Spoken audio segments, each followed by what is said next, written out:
नमस्कार दोस्तों ये तीनों प्रकार की खेती,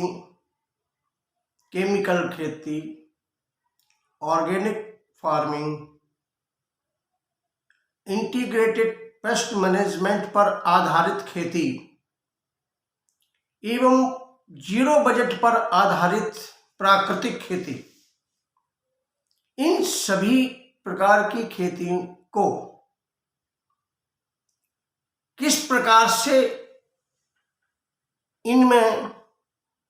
संशोधन किया जाए, इनका रिफाइनमेंट किया जाए, जिससे ये प्राकृतिक खेती बने या प्राकृतिक खेती की तरफ इनको ले जाया जा सके। दोस्तों, ऑर्गेनिक खेती और जीरो बजट पर आधारित खेती, ये दोनों केमिकल फ्री खेती है, जबकि आईपीएम पद्धति से की जाने वाली खेती में रसायनों का उपयोग यानी रासायनिक कीटनाशकों का उपयोग एवं रासायनिक उर्वरकों का उपयोग सिर्फ आपातकालीन स्थिति से निपटान हेतु संस्तुति दी जाती है। अगर ऑर्गेनिक खेती तथा आईपीएम पर आधारित वनस्पति संरक्षण दोनों की अपनी अपनी विशेषताएं हैं और सीमाएं भी हैं, जिनमें अगर थोड़ा सा रिफाइनमेंट किया जाए या संशोधन किया जाए तो ये जीरो बजट पर आधारित खेती में कन्वर्ट की जा सकती है। जैसे कि आईपीएम पर आधारित जो खेती है उसमें हमें केमिकल पेस्टिसाइड्स और केमिकल फर्टिलाइजर्स की रिकमेंडेशन सिर्फ आपातकालीन स्थिति से निपटान के लिए किया गया, जबकि ऑर्गेनिक खेती में ये बिल्कुल ही टोटली केमिकल रहित या रसायन रहित खेती होती है। अगर आईपीएम पद्धति पर आधारित की जाने वाली खेती में से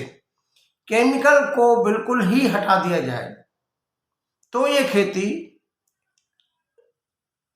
जीरो बजट पर आधारित प्राकृतिक खेती पर कन्वर्ट हो जाएगी। इसी प्रकार से आपकी ऑर्गेनिक खेती है, जिसमें कुछ इनपुट्स ऐसे डाले जाते हैं जैसे वर्मी कंपोस्ट, जो कि खरीदने में किसानों को बहुत महंगे होते हैं, जबकि जीरो बजट पर आधारित खेती में जो लागत है वो शून्य होती है। अतः इसमें से जो कुछ ऐसी चीजें हैं जिनको हम, जैसे वर्मी कंपोस्ट है जो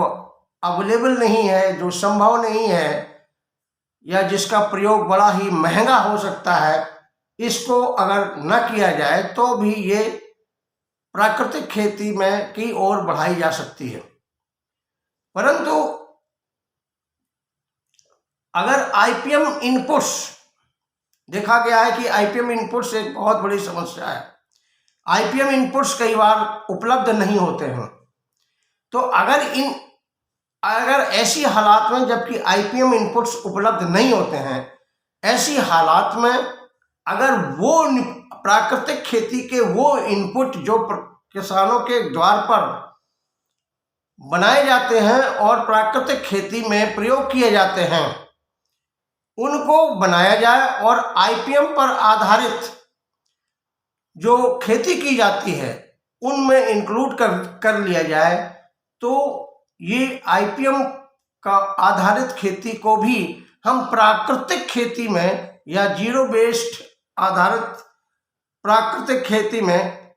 कन्वर्ट कर सकते हैं। इसी प्रकार से बहुत सारे ऐसे चीजें हैं जिनसे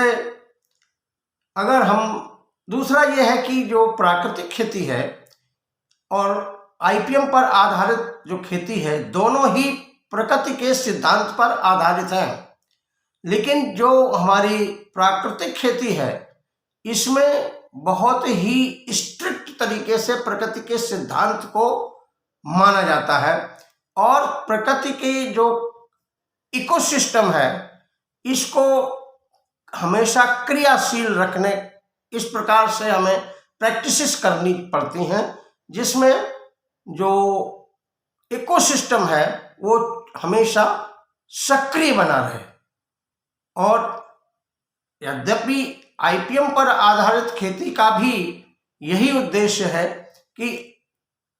इकोसिस्टम को या एग्रो इकोसिस्टम को सक्रिय बनाते हुए, सक्रिय रखते हुए, अथवा जो फसल पद्धति, फसल उत्पादन या फसल रक्षा की पद्धति है, उसको सुरक्षात्मक बनाते हुए खेती करना। तो यही एक, इसको हम प्राकृतिक खेती में बड़े ही आसानी से, अगर हम इन आईपीएम पर आधारित खेती और ऑर्गेनिक फार्मिंग में थोड़ा सा परिवर्तन कर दें, रिफाइनमेंट कर दें, तो उसको प्राकृतिक खेती में हम कन्वर्ट कर सकते हैं। इसी प्रकार से प्राकृतिक खेती जैसे है, ये देसी गाय, देसी बीज और देसी प्रैक्टिसेस पर आधारित होती है। ये बहुत ही इम्पोर्टेंट है कि प्राकृतिक खेती देसी गाय, देसी बीज और देसी प्रैक्टिसेस पर आधारित होती है, जो हमारे पूर्वज लोग पहले किया करते हैं। तो अगर हम इसके अलावा जो गौमूत्र से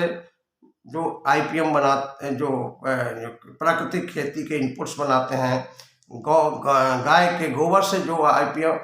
प्राकृतिक खेती के इनपुट्स बनाते हैं, इनको भी आईपीएम में सम्मिलित किया जाए तो आईपीएम को प्राकृतिक खेती की ओर ले जाया जा सकता है। और या ये कहना चाहिए, आईपीएम को प्राकृतिक खेती में आसानी से कन्वर्ट किया जा सकता है। सिर्फ